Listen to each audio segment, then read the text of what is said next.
Well, thank you all for coming out. I'm Anthony DeCurtis. I teach in the creative writing program here. Stephen, why don't you have a seat?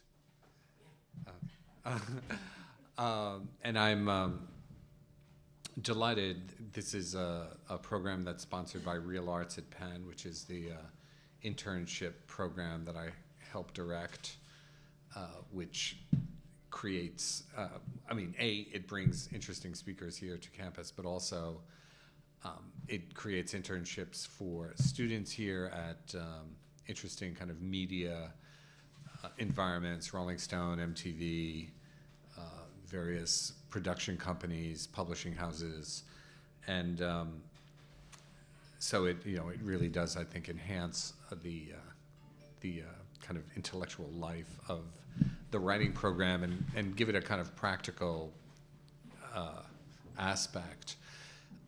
Speaking of a practical aspect, I mean, Stephen and I, when we went out briefly before, Stephen was in my class. He's been today. He's been a very strong supporter of Penn students. Really helped people get jobs, helped people get internships, and was a very compelling speaker, as he always is. And I wonder if we could just turn off our cell phones. That would be lovely. Okay. Yeah, okay, good.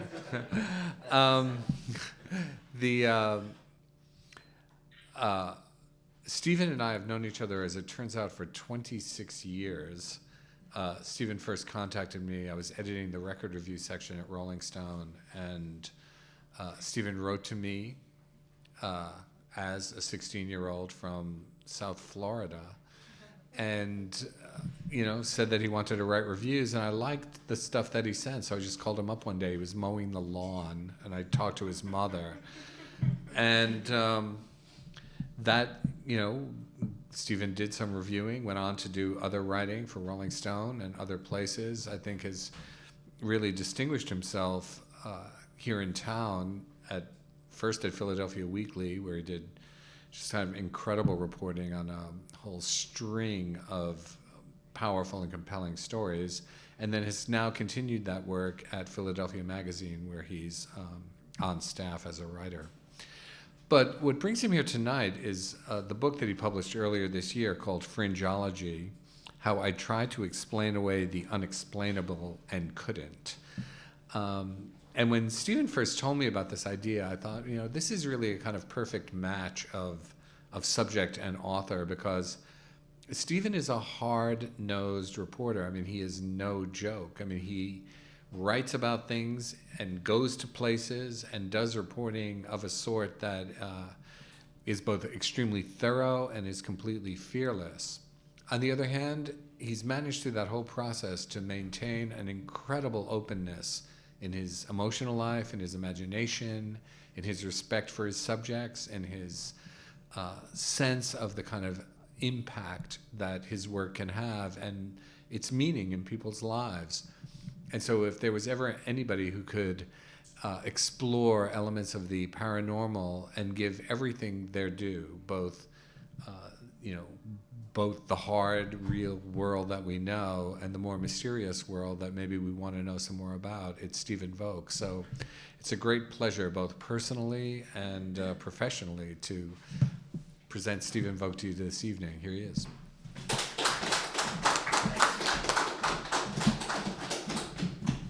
Well, it feels like yesterday that I was 16 and wrote Anthony.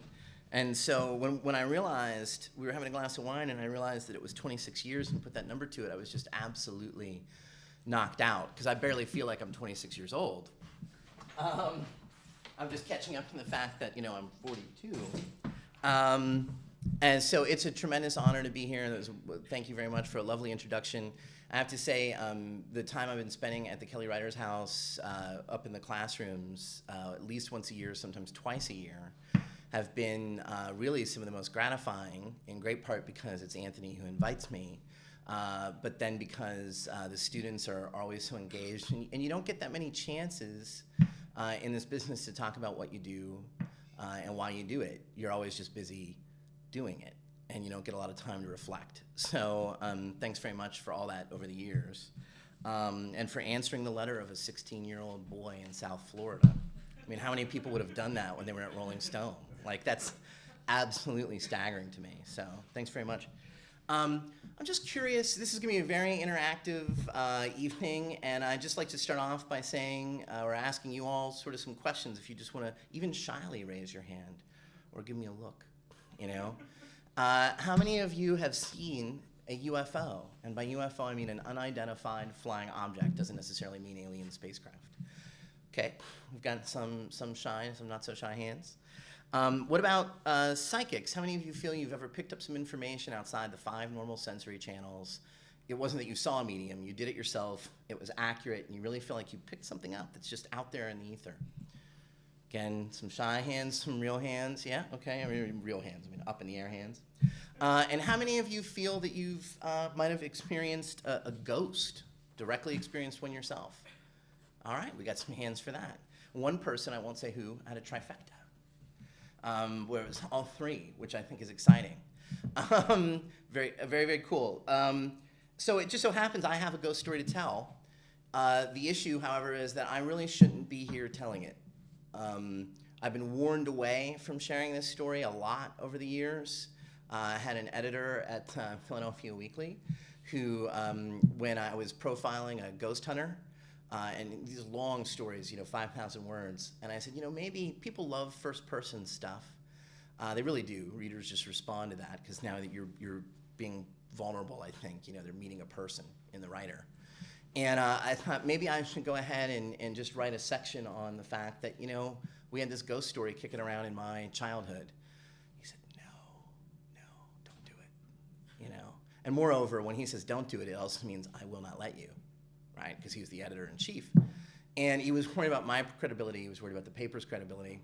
My very first literary agent said, as soon as I said the word ghost, interrupted me and said, no. And I said, well, look, hey, you don't know if I'm skeptical about this or believe in this. And he's, no. Said it again. He would not be part of a project in which ghosts would be discussed at all. Even as an agent, right? I mean, his name wouldn't really be on it. So my second agent said, I like this. This is really cool. I think you should do it as your 3rd book. And 3rd book, because that way you'll have established some credibility in the marketplace before you kind of show people that you have this sort of, other side, right? And so I felt compelled to do it and sought out a 3rd agent, right? And so this is the result, and I'm going to go ahead and share the ghost story, or at least part of it, with you now. I was about 6 years old when the trouble started, and I retain only fragmentary memories of what happened. I remember the sound, big and booming. To me, the noise suggested something was angry and trying to break in through the roof. Once I can remember, the sound woke me up out of bed. I shared a room with a big brother, Dave. He had already stood up and turned on the light. Our sisters were down the hall. We could hear them hollering to us, but the booms seemed to come from the roof over our heads. What's happening? I asked. In response, Dave stared up at the ceiling and put his hands over his head. I don't know, he said. His voice sounded weak, enervated from his own sense of uncertainty. The banging stopped for several long seconds, then a particularly loud boom sounded, and for a moment, I held my breath. I don't remember much else, except that eventually we all gathered out in the hall, like tenants turned out by flooding in our apartments. My sisters claimed worse things than banging. One suffered frequent, awful nightmares. Both claimed the covers were pulled from them at night, their sheets and blankets seemingly clutched away in unison to fall on the floor in a heap at the foot of their beds. An old woman appeared in their bedroom and walked right through the door. The banging started in 1975 and lasted for 9 months, maybe a year, emanating from the roof and walls. Morning on the last day we ever heard it started strangely. My mother put on a dress and makeup on a Saturday morning like she was going out for dinner. Then she explained that our parish priest was coming over to bless the house. Father Crowley showed up maybe a half hour later, sprinkling holy water in the corners and praying in Latin. And I still remember that when he left, he turned to my dad and he said, "So long, Jerry, I'm sure everything will be fine." Only that night, everything, in fact, was not fine. That night, the noise came back, longer and louder than ever, And it did something it never did before. Instead of seeming to come from this amorphous place upstairs, it assumed a defined location at the top of the stairs, and then it came down one stair at a time. And I'm going to leave off there on that particular part of the story. The rest is in the book, if you want to see how it ends. But the question that it sort of raises is, what do we do with a story like that? You know, how do we process it, and where do we go from there? And you may be wondering, well, why did I do this? You know, I'm a reporter. I had 3 highly qualified professionals tell me not to. And my credibility is the best thing I have. It's the thing I've always got to have. And I went ahead and did this anyway. And the main reason is that the polls told me to, right? When I started researching this and looking at it, it turned out, and this is why I started by polling you all, it turned out that about 15 to 20% of us, depending on the poll, believe we've seen a UFO. About 40% of us believe some UFOs are alien spacecraft. About 30% of us, but in a lot of studies it's higher, it's as much as 40 or 50% in some studies, believe we've had a psychic experience, gained some sort of information we couldn't have gained any other way. And about 20% of us, the most authoritative study I saw was 22% with the biggest sample size, believe we've had a direct experience of a ghost. When you look across the whole field of the paranormal, over half of us believe that we have had some experience of the paranormal. Over half of us believe we've had some direct experience. So these stories, the stigma around them is what starts to seem odd to me. The stories themselves are common. They happen all the time. They may only happen once in someone's lifetime, or twice, you know, in some cases more. But they do happen. And so I decided that for me, it seemed more important to make the statement that we should be able to talk about these things, since they happen all the time. There shouldn't be such a stigma about them, so I figured I will put myself out there.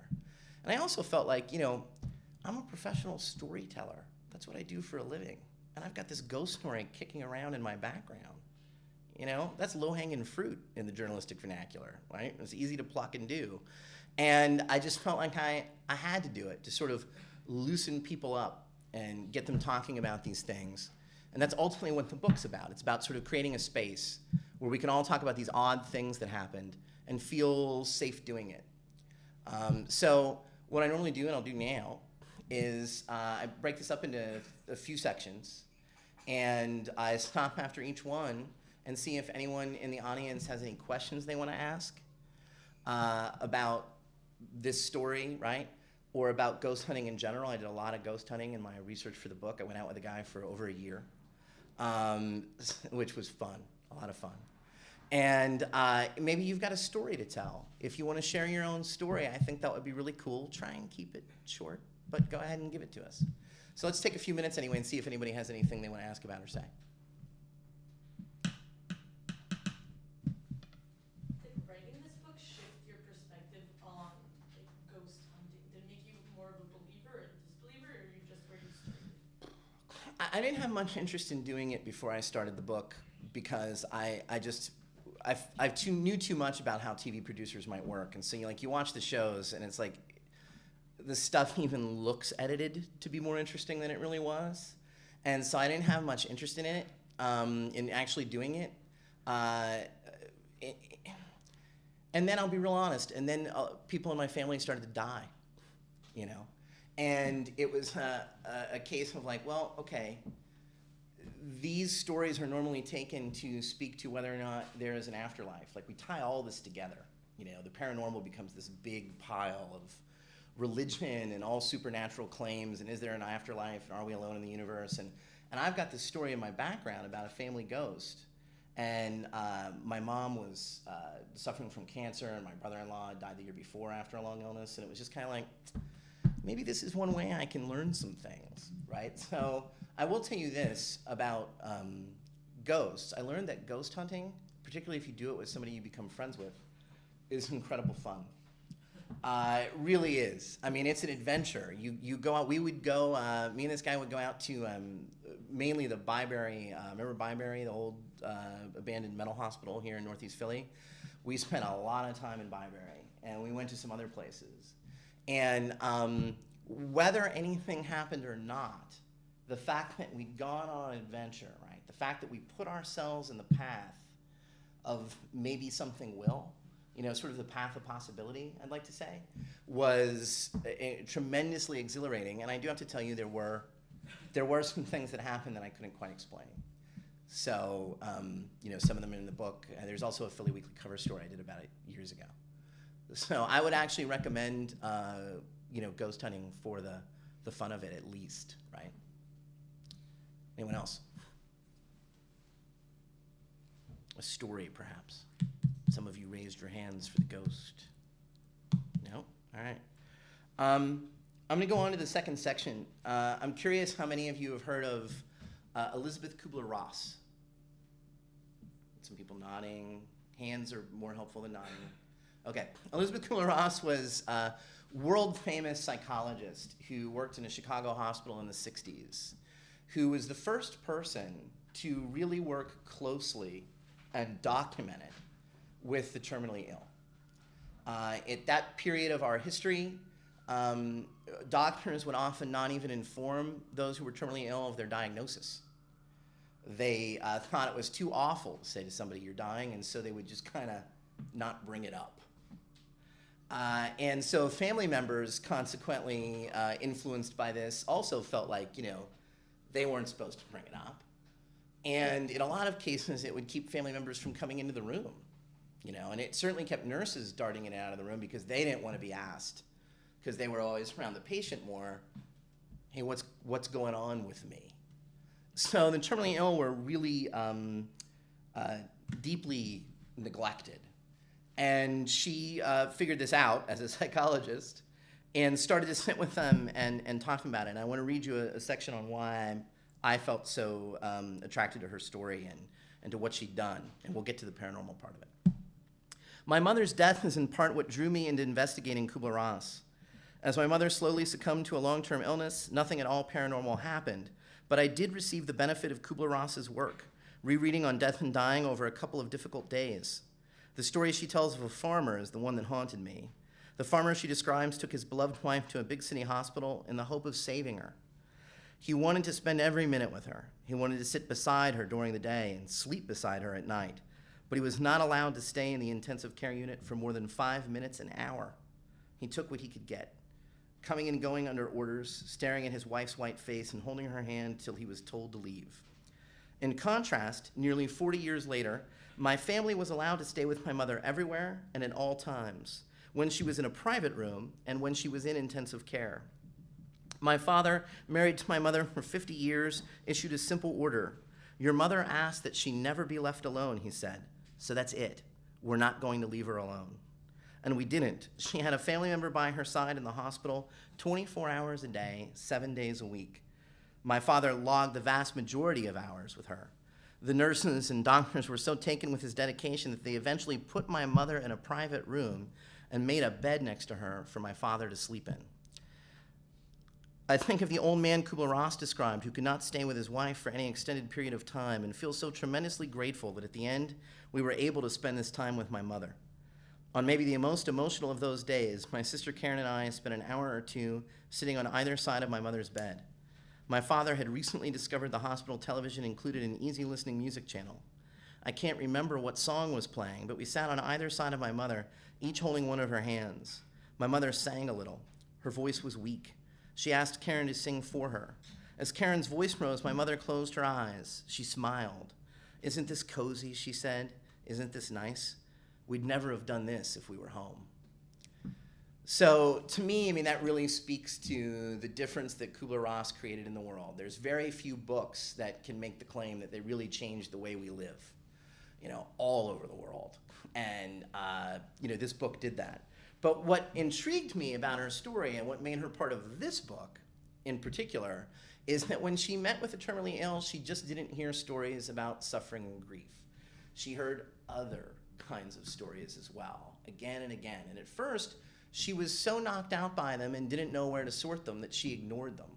I spent a long time interviewing her research partner, a guy named the Reverend Mwalamu Amara, who is one of the most wonderful people I've ever met. And he was a reverend, and they were both, initially for the first few months, not willing to go there, right? So the stories they heard are what we now consider classic near-death experiences. But this was many years, 10 years or more at times, before that phrase was even coined. There was nowhere to file this stuff or slot it. So a patient who had been, their heart had stopped and they'd been resuscitated would say to them that they'd left their body. They would report what happened. They would describe it seemingly with complete accuracy. And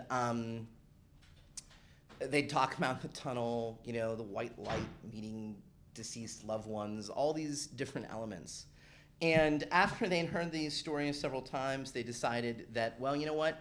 If our job here, the role we're taking on is to catalog the stories of, you know, the terminally ill, we need to go ahead and write these down. And so 1968 arrives, and she's asked to write the book on death and dying because news of the work she's doing is breaking. And I'll pick it up there.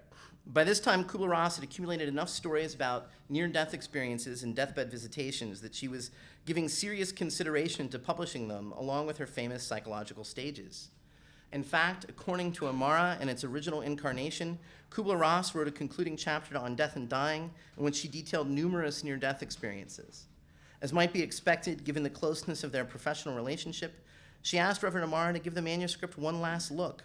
Her husband Manny and the children were asleep, so it was just the two of them up late at night in her house, going over manuscript pages, patching in quotes and tweaking sentences. But the most important conversation of the evening was about the last chapter. The room was filled with smoke from Kubler-Ross's cigarette addiction, Amara remembers, and they had long since moved on from tea to whiskey sours. "Do I put this chapter in?" asked Kubler-Ross. "Not if you want it published," replied Amara. "You don't tell them about the kid on the second floor who spoke to his dead sister. You don't talk about getting into someone's house after they died and finding a picture he drew with a map and a clock of the exact time and place of his death. You don't do it. That shit will not fly." Kubler-Ross was already taking on an incredibly taboo topic, death. The idea that she might end a book that already challenged the biases of the powerful medical profession with an "oh, by the way" chapter, suggesting the possibility of an afterlife, would have been way, way too much. Her entire life's work would have been dismissed, and in her last chapter, she would have given people the means with which to attack her. The house was quiet, and so were they. This was a pivotal discussion, and both of them knew it. Elizabeth Kubler-Ross was not someone who routinely cared what cultural or political forces were at play. She only cared about what she took to be the truth. But in this case, the stakes were so high, the suffering she had seen among her patients so great, she agreed. She would hang on to this chapter. She would put these tales of the dying on a shelf. So, to me, the import of her story is it shows how dysfunctional our relationship to things we put that label paranormal on really is. Think about it. We would all agree now, even skeptics, that the near-death experience is something that happens. The only disagreement is, and this is a big one, is what is the source of it? Is it a real glimpse of the afterlife, or is it just some sort of dysfunctional brain? But dysfunction in the brain at the time of death. But our conception of that word, of something that might sit outside like our paradigm, right, the paranormal, is so fraught that she didn't even think she could bring it up. And I'll tell you, I'm not going to name the university, and I can't wait to tell you about this. I'm not going to name the university, and I'm not going to name the, anything too much here. But I even had a conversation today about somebody I'll be meeting in February, who, a psychology professor at a university, who's starting to do research, background research that they don't even intend to go public with, because of some experiences that have happened to them. And they don't feel like they can talk about it all. So this still exists 20 years later, that we feel like we can't even bring it up. I'm going to stop here again and see if anybody has any questions about near-death experiences, or you could even, if you've grown willing now to do so, you can ask me a question or tell your own ghost story. If one of you have had a near-death experience, that would rock. Anything. We'll start with you. I'm curious if it's the discussion about how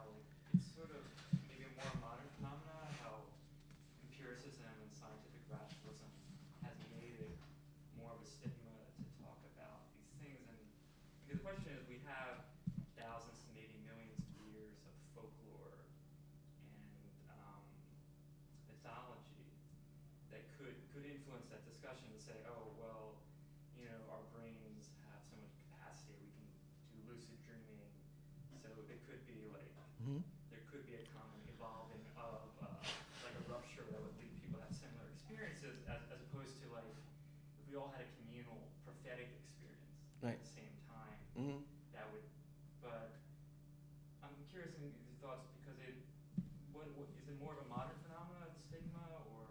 It's definitely Western. There was a guy last night, I did a book club event, and he talked about how he knows, he's friends with a lot of scientists, and because of the nature of his work. And he knows a few like microbiologists and stuff like that from India. And then he has these, physicists and biologists in his life who are, very much American. And the ones from India have absolutely no trouble talking about these subjects at all. And the Western guys all feel like it's silly to talk about it. If we talk about it, it needs to end quickly and with the conclusion that nothing's happening here, But my own, I'll just, say, looking at the near-death experience, I do not think it's explained. Now that doesn't mean that there's definitely an afterlife and, we're all headed for the tunnel, right? But there is yet to be a really good materialist explanation of that. We're not supposed to say that out loud, But if you sort of look at the literature on the subject, there's still a mystery there. You've got people who are reporting having seen things when they're being monitored by, the finest medical equipment, and they by all rights, should be oblivion for them. And nothing has yet to really explain that. There's a neat story in the book, and they call it veridical perception, where people are out of body and they report something accurate. And I'll give you something value added, right? It's not in the book, that I came across since. There's a lady who did a meta-analysis. She looked at all of the near-death experience research that's been in peer-reviewed journals. And she found 38 cases in which the researcher, and there might be more, right? There might be cases in which somebody did a near-death experience study and they didn't include these sorts of stories, right? But she found 38 stories in which the researcher assessed what the person claimed to have seen and how well that matched up with reality as they could reconstruct it from the medical records. And out of 38 cases, 35 were accurate in every detail. 2 had minor errors that would be like the kind of errors, I do not remember what I had for lunch. You know what I mean? Fully. I really don't. I know there was corn.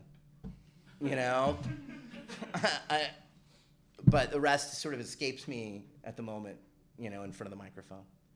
And one person was so wrong, so absolutely wrong, that you just have to wonder, they're just way off. 35 out of 38, completely accurate. A guy last night in the book club said something I found really terrific. He said, what I love about your book is, he goes, you keep pointing out these areas where, now I sound like I'm patting myself on the back. I wanted to pat him on the back. He goes, what I love about your book is you keep bringing up these areas where you say, there's not enough here to say this makes perfect sense and we know exactly what's going on, but it's not ridiculous. And something's going on. And that's kind of where I'm at. You had your hand before. Yeah, you sort of just answered the question, but I was going to ask you where you thought that dysfunctional relationship to the near-death experience comes from. Is it just our Western culture of rationalism and science, or could it be maybe something more? I just think the culture wars are so hot here. You know what I mean? Like, the culture wars are so hot.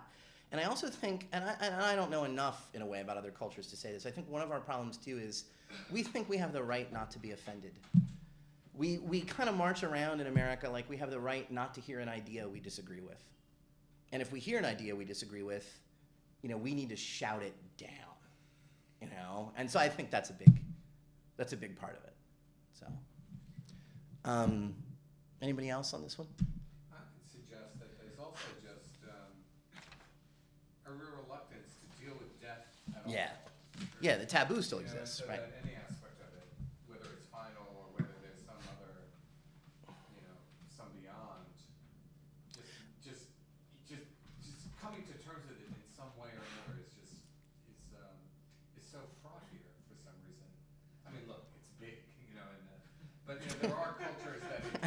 as questions go, right? Yeah, but that incorporated a little more, gracefully into experience.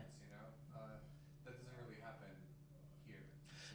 You know what's interesting is the near-death experience is sort of an orphan in a way, particularly in America, because a lot of Christians hate the near-death experience. Because again, if you look at meta-analyses of the literature, you look at the people who come back after a near-death experience, they report they're a lot like most of the people of our generation, I think, that you find on Match.com. They're more spiritual, less religious.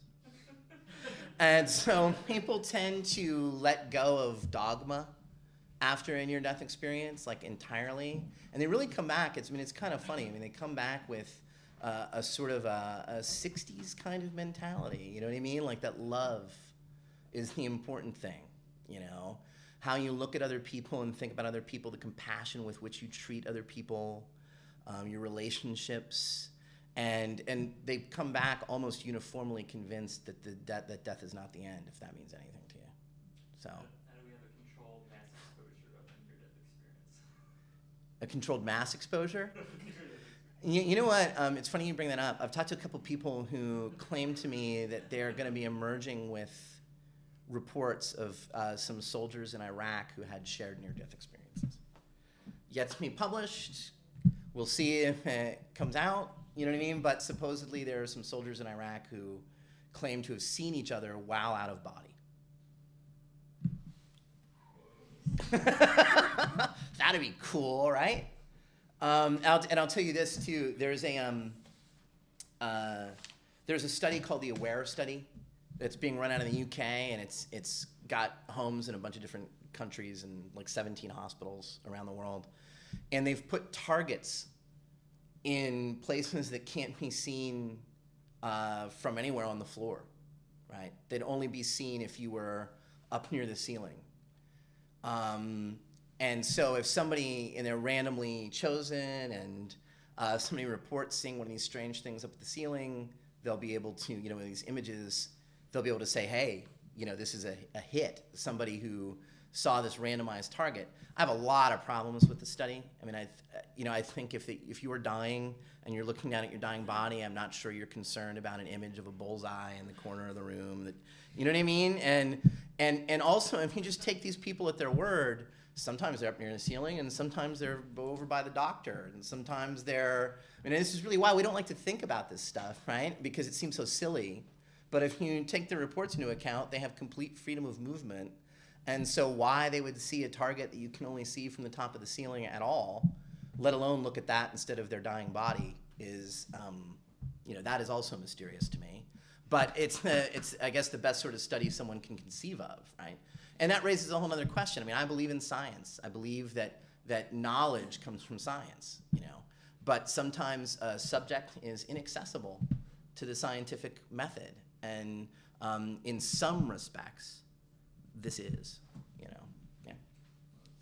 It's a little Clockwork Orange-y, but what if they did? Sweet. What if they did come up with a pill that could recreate the near-death experience, the neural passageways? Do you think it's possible? That's empirical, and do you think it's a good idea? There's a guy named Carl Jansen, I think it is, who studies how ketamine can induce near-death experience-like visions. It can also induce visions of a troll in your, sitting on your chest. Either one. And the number of people who report NDE-like things is relatively a low percentage, but there are people who are looking at that sort of thing. So there's another thing, DMT, the spirit molecule. If you look that up, somebody who's working with DMT in the same way. So it did. I will say this: the book, I haven't done it, right? But the book got me thinking a little bit about, it might be fun I never experienced the 60s, Maybe it would be fun to give that a shot. I'm going to go ahead and do the third section. We can come back to NDEs or ghosts or anything. And let me also interject. I forgot to mention at the beginning, I'm going to have a little reception afterwards, so we'll have time to talk more casually as well. Not that we're overly formal here. Yeah, right. I've had some, and by the way, I've heard some great stories afterward by people who didn't want to share in group, but they shared, privately later. And so that's always cool. I talked to somebody, I'll share a quick ghost story with you because it was so awesome. A guy told me about having a friend of his who started reporting, goings on in the house, and he at first ignored them. It was much like my parents, at first ignored them, tried to explain them away. Finally, it got so intense. There were things missing around the house all the time. Documents, like one of the kids' balls, like there was, toys. Things were just going away. And sometimes they turned up in a weird place. Sometimes they didn't turn up again. Odd things, noises. Finally, they had a medium in the house who, and I have trouble with mediums, but anyway, they had a medium in the house, and the medium said, the source of this is in the smallest room in the house. You have a very small room. Where is it? Take me to it, And so they took them to the smallest room, which the medium was like, no. You have a smaller room in the house. This isn't it. And so they started hunting. The guy was so certain that, that she was onto something, I guess based on some other things she said. But they started looking around, and they found that there was like a room under the stairwell that had been kind of plastered over, like leading upstairs. And so they ended up breaking into it, and they claim that the missing things were in the room. Great story. Like, absolutely great story. Like, what do we do with it? I don't know. But it's worth sharing. So how many of you mentioned lucid dreaming, so that's cool. Before I define lucid dreaming, how many of you actually have even heard the term? How many of you have heard of lucid dreaming? Oh, a bunch of you. Terrific. Okay, great. That's actually a big percentage, so compared to other groups. So lucid dreaming is the act of being aware you're dreaming while you're dreaming and acting accordingly, right? So now that I've given you the definition, I'll give it again, the act of being aware you're dreaming while you're dreaming and acting accordingly. How many of you have had a lucid dream? Wow, awesome. Now, I don't know how many of you have done this. I did this before I got into this book and learned lucid dreaming. And lots of people who think they haven't had a lucid dream have done this. How many of you have ever woken yourselves up from a nightmare? Yeah. So you were so close to having a real lucid dream, right? Because that bit about acting accordingly, once you realize you're dreaming and you're in a nightmare, there's no need to wake yourself out of it. It has no objective reality, You can tweak the boogeyman's nose. You can float up above them, You can just sort of like stop them and say, why is it that you're tormenting me? And by the way, in the studies on lucid dreaming, the people who ask that question get the best results. They end up, and there's an example of that in the book that was personal to me, that I had that experience with an ongoing nightmare. So true lucidity means understanding if it's a nightmare, you can have fun with it. Most people, when they get into lucid dreaming, the laws of physics play no part, so you can fly. Most people fly when they first get into lucid dreaming. I've been doing a lot of flying. A lot of people also have dream sex. I've not done that. I've only done the flying. But the real joy of lucid dreaming is it's like the holodeck, right, or the Matrix, a built-in technology inside your head that comes with the human brain, right? So it actually has lots of uses. In the same way they use the holodeck and the Matrix to learn new skills, you can use lucid dreaming that way, and lots of people have. You can eradicate nightmares, conquer fears and phobias, reduce anxiety around specific issues. There's a lot in the book about how to lucid dream. Happy to share that stuff with you either in the Q&A or later on. But in short, training yourself to lucid dream is a lot like engaging in contemplative prayer or meditation, only what you're praying about or meditating on is having a lucid dream. So I want to read you an example to close of one way I use the lucid dream and give you a sense of how it ties into the book. I mean, I think for all of us, the paranormal is tantalizing because it suggests there's something beyond ourselves, beyond the physical, beyond this and in the idea that we're meat. And that's why some people maybe chase after it. And I think it's also why some people don't just deny it exists, but seem to guard against it. Even lucid dreaming has faced the stigma of being considered paranormal. The first place that lucid dreaming was ever discussed in a scientific setting was the Society of Psychical Research, because it could not get a hearing. The doctor that I spent a lot of time with, Dr. Stephen LaBerge, who actually developed an objective means of proving that lucid dreaming is real, found that nobody wanted to publish that study. He eventually did get it into a peer-reviewed journal. Most people now grudgingly accept that lucid dreaming is real in the scientific community, but very few try and do anything with it. So it's a kind of application that we have not really taken advantage of, particularly here in the West. What lucid dreaming did for me is it gave me the opportunity to have that sort of paranormal experience, an experience that at least feels paranormal, to feel like I encountered something, for lack of a better word, that felt magic.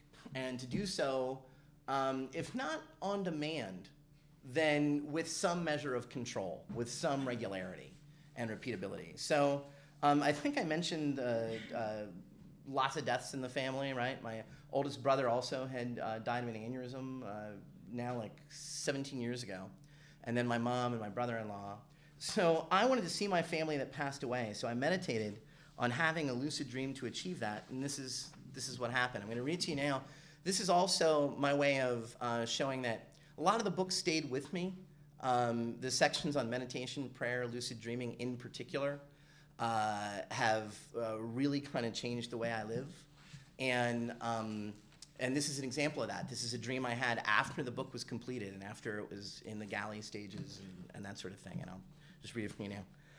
I was dreaming that I was walking through a crowded mall when I saw Leonardo DiCaprio. I wasn't lucid at first. I was just dreaming, and DiCaprio looked angry. In fact, he walked right up and pushed me, and he was strong. I reeled back a few steps before I could regain my balance and thought about how the guy from Inception, a movie about lucid dreaming, was going to beat me up. And that's all it took. The association between DiCaprio and lucid dreaming got me the awareness I needed. I knew where I was in my own head, and I knew I wasn't particularly interested in DiCaprio. So I just walked away, turned on my heel, and left the famous actor, his fists still clenched, fuming in my wake. A lucid dream feels tenuous unless you engage with it, like the wrong move might break the spell. So I walked with a sense of purpose. I felt my feet inside my shoes as they touched the floor. I took in the smell and caught a scent of popcorn coming from somewhere nearby. When I entered a central courtyard in the mall, dream shoppers swarmed around me and storefronts beckoned. But I remembered what I came here for, and I called out into the dream for what I really wanted. "Show me my mother," I said. And suddenly everyone disappeared. The stores were gone. Even the floor under my feet transformed itself. I was alone suddenly for a flickering instant in a dim, quiet room, and then my mother was there. She died at about 70 years old, but in this dream she looked not even 40. She was smiling and she was luminous. Perfect skin, full face, thick dark hair. I asked for my brother, and I asked for my brother-in-law.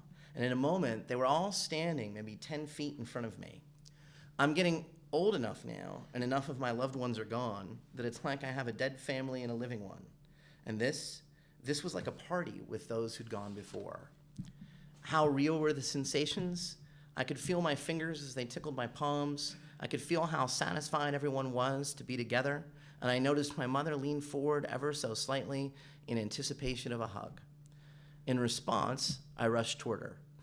I'd had other non-lucid dreams about my family members after they died, dreams that felt incredibly real, but those dreams were different. Those dreams were random, unbidden. In this dream, my mother had come when I called. We hugged, the four of us in a circle, and we laughed.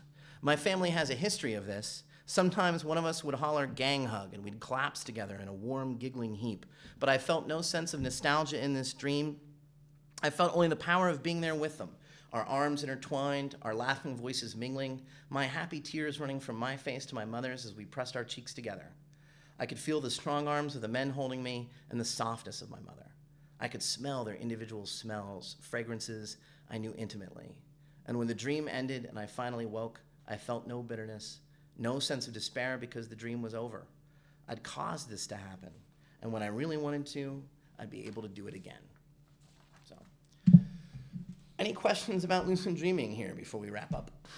Or anything else, actually. I should mention, in the book, I go ahead and in various chapters, there's near-death experiences, telepathy, the mystery of human consciousness, UFOs, which we didn't get to at all, the overview effect, the experience astronauts have of seeing Earth from space creates a profound transformation for them, and then meditation and prayer. So anything on anything.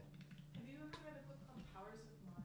No. No, it's interesting. I found it a couple of years ago, and it seems to, it deals with monks who can die at will, be out of, slow their breathing down, and then all these different kind of categories of experience. It seems it's not scientific or peer reviewed, but it has this kind of a hard-boiled tone to it. There's a guy named Herbert Benson out of Harvard who worked with these kinds of monks. I've never seen like a sort of a Western scientist document somebody being able to die at will per se, but they can slow their heart rates. They can lower their their body temperature. They can do some really wild things. I didn't write about it in the book, but like the people who are really practiced at it have a kind of control, at least over their own physiology, that goes beyond what seems normal. But it's through practicing meditation all the time. Yeah, fascinating. You two both had your hand up. You want to go? I was just curious if you ever used a Ouija board. This is wow. You're the first person to ask, and I knew somebody would, and I'd have to say this. This is not in the book because it was just a whole other can of worms. You know what I mean? It was just a whole other can of worms. We were playing with a Ouija board at the time the ghost stuff started in our house. And, it's important and then not, right? Because is it coincidence? Is it random? You know what I mean? That the two things coincided or not?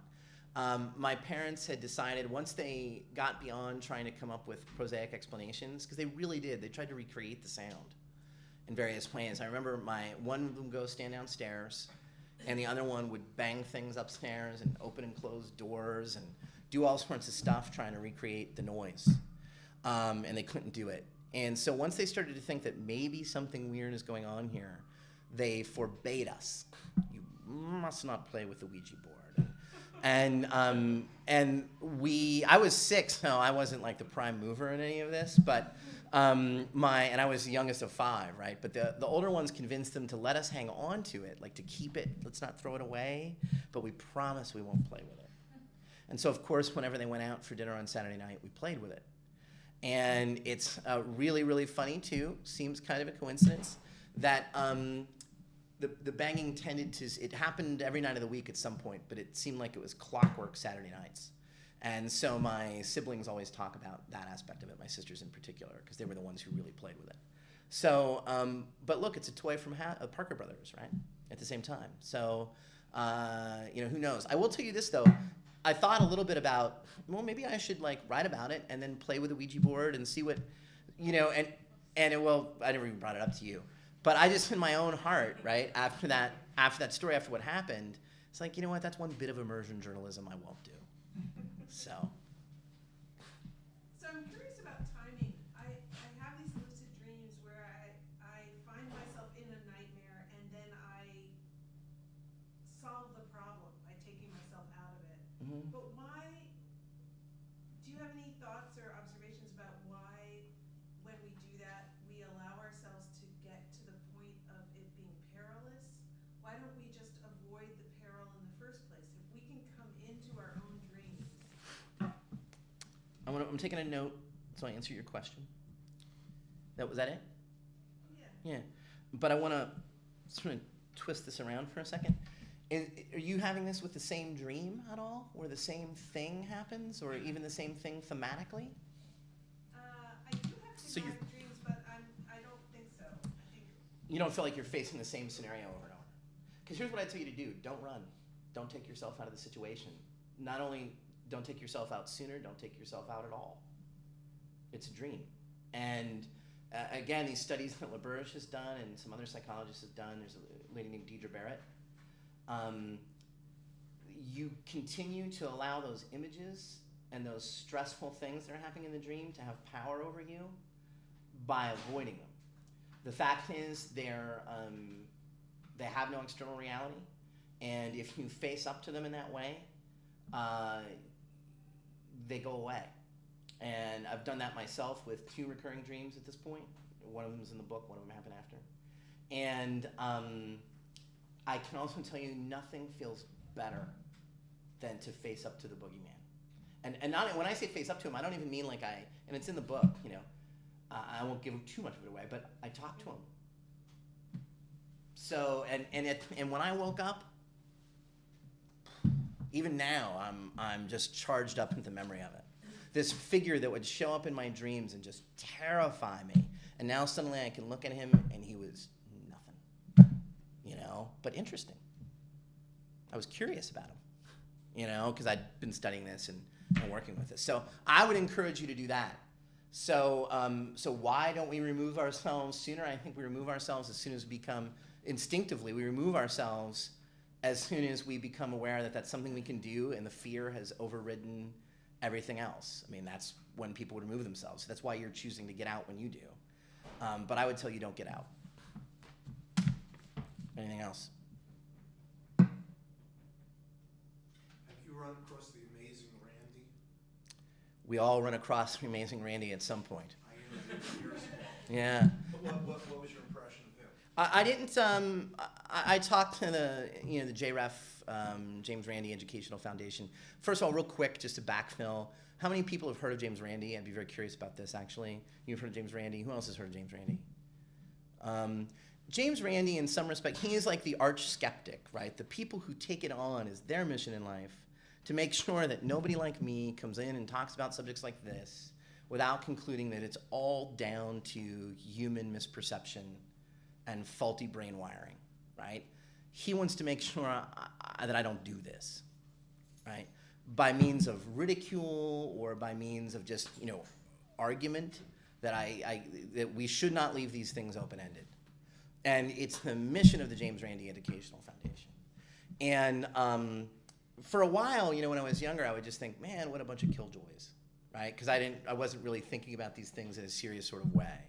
Then as I get older, I realized they do a lot of good in the world. The arch skeptics, I mean, most of the very least, most of the people hanging out shingles as psychics are either deluding themselves or actively trying to delude you and make a buck. And we read stories about it in the newspaper all the time, about people who get victims involved in a long con. So there's a lot of ways in which psychics do a lot of good. But the truth about telepathy is, and it's in the book, right? Forget Alison Dubois, medium, right? Forget James Van Praagh, right? Another big psychic. Think about us. Don't think about super psychics.